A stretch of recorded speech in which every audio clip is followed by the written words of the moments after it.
Today my topic is ఆకుకూరలు విత్తనాల stage దాకా ఫ్లవరింగ్ కానీ విత్తనాలు స్టేజ్ కానీ వచ్చినప్పుడు ఏం చేయాలి, దానివల్ల ఉపయోగాలేంటి, నష్టాలేంటి అనే దాని గురించి నేను చెప్తున్నానండి.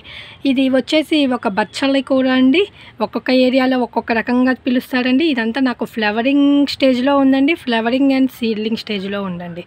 ఇప్పుడు నాకు సీడ్స్ కావాలి అనుకుంటే ఈ ప్లాంట్ను నేను సీడ్లింగ్ స్టేజ్కి వదిలేసుకొని అవి సీడ్స్ వచ్చాక వాటిని కలెక్ట్ చేసుకోవాలండి. ఇది ఒక ప్రొసీజర్ అండి.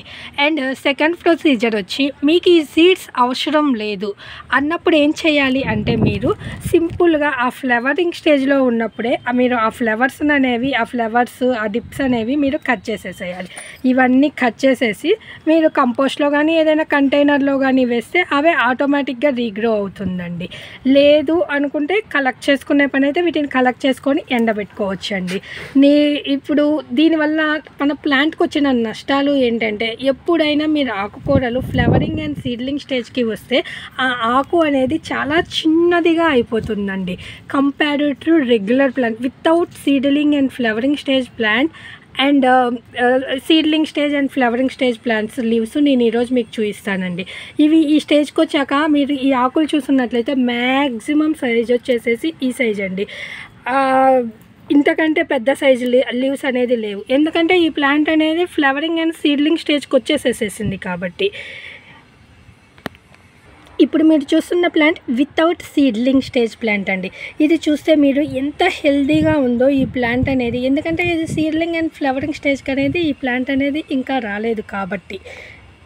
మీకు సీడ్స్ కావాలి అనుకున్నప్పుడు మాత్రమే ఈ ప్లాంట్ని ఈ స్టేజ్కి రానివ్వండి. అదర్వైజ్ మనకి కావాల్సింది ఆకులు, ఆ పువ్వులు విత్తనాలు వద్దు అనుకున్నప్పుడు అప్పుడు మీరు రిమూవ్ చేసేస్తే మనకి కావాల్సిన ఆకు వరకు మాత్రమే హెల్తీగా వస్తుందండి. లేదు నాకు సీడ్లు కావాలి, విత్తనాలు కావాలి, నేను కలెక్ట్ చేసుకోవాలి అన్నప్పుడు ఏదైనా ఒక్క ప్లాంట్ని మాత్రమే వదిలేసుకోండి. ఆ టైంలో మాత్రము అవి సీడ్లింగ్ హార్మోన్స్ వల్ల సీడ్లింగ్ అండ్ ఫ్లవరింగ్ హార్మోన్స్ ప్లాంట్కి వేరేగా ఉంటాయి, గ్రోయింగ్ హార్మోన్స్ వేరేగా ఉంటాయి.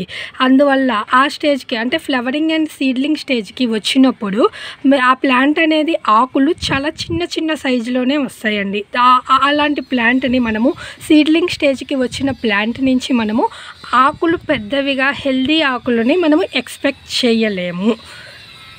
నేను చెప్పేది ఏంటంటే ఆకుకూరలు మీరు గ్రో చేసుకోవాలనుకున్నప్పుడు ఒక ప్లాంట్ని సీడ్లింగ్కి వదిలేసుకోండి. అప్పుడు ఆకులు లేకపోయినప్పటికీ కూడా అది మాత్రమే ఫ్లవరింగ్ అండ్ అవి ఫ్లవరింగ్స్ వచ్చి సీడ్లింగ్ వస్తుంది.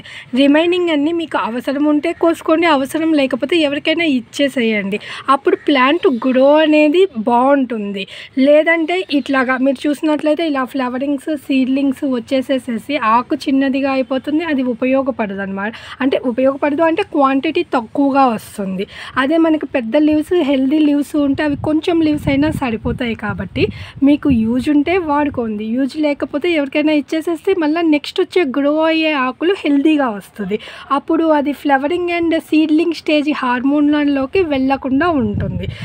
ఆ స్టేజ్కి వెళ్ళక ముందు ఆకులు అయితే చాలా హెల్దీగా ఉంటాయి కాబట్టి మీరు అట్లా యూజ్ చేసుకోండి.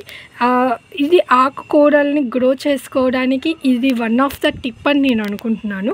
మీకు ఏమన్నా డౌట్స్ ఉంటే కామెంట్స్ రూపంలో అడగండి. నచ్చితే లైక్ చేయండి, షేర్ చేయండి, సబ్స్క్రైబ్ చేయండి.